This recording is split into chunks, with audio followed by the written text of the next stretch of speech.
যেসব উচ্চাভিলাষী পুলিশ কর্মকর্তা ছাত্র আন্দোলনে অপেশাদার আচরণ করেছে তাদের বিরুদ্ধে আইনগত ব্যবস্থা নেওয়া হচ্ছে বলে জানিয়েছেন ডিএমপি কমিশনার মাইনুল হাসান।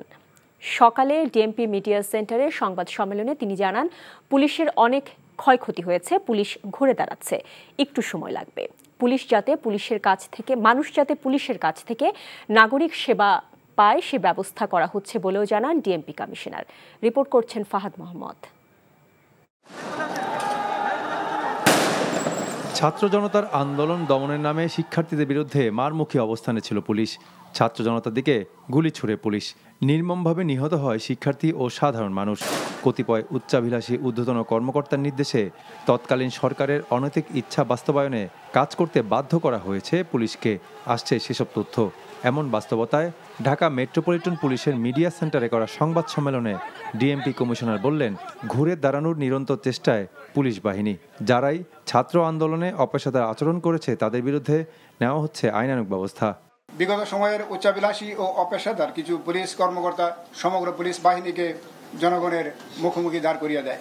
এর ফলে ছাত্র জনতার আন্দোলন, গণ অভ্যুত্থান এবং বিগত সরকারের পতনকে ঘিরে সংঘর্ষ ও সহিংসতায় পুলিশের মনোবল ভেঙে গিয়েছিল। ডিএমপি সহ সারা দেশে অনেক পুলিশ সদস্য আহত এবং নিহত হয়েছেন। অনেক স্থানে আমাদের অবকাঠামো ধ্বংস হয়েছে। ট্রাফিকের প্রায় সকল অফিস ও বক্স ভাঙচুর হয়েছে। ঢাকা মেট্রোপলিটন পুলিশের 50টি থানার মধ্যে 22টি থানা সম্পূর্ণভাবে ক্ষতিগ্রস্ত হয়েছে। বিপুল সংখ্যক যানবাহন অগ্নিদগ্ধ হয়েছে। প্রচুর অস্ত্র ও গোলাবারুদ লুণ্ঠিত হয়েছে। ডিএমপি কমিশনার জানান, কোন রকম দুর্নীতি, অনিয়ম আর অপকর্মের স্থান পুলিশে আর থাকবে না। এভাবেই গড়ে তোলা হচ্ছে পুলিশ বাহিনীকে। আন্দোলনের সময় থানা থেকে লুট হওয়া অস্ত্র উদ্ধারে তৎপরতা চলছে বলেও জানান ডিএমপি কমিশনার। আমরা চাই যে সকল পুলিশ বাহিনীর সদস্য সবাই পেশাদারিত্বের সাথে কাজ করবে।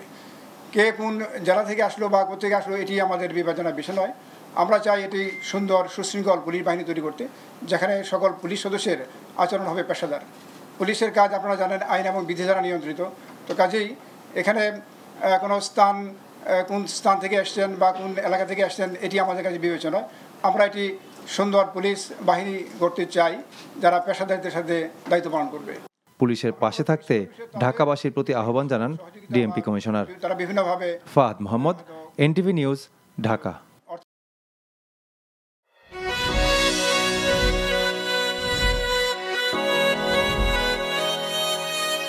এই শুনছো, উঠো না।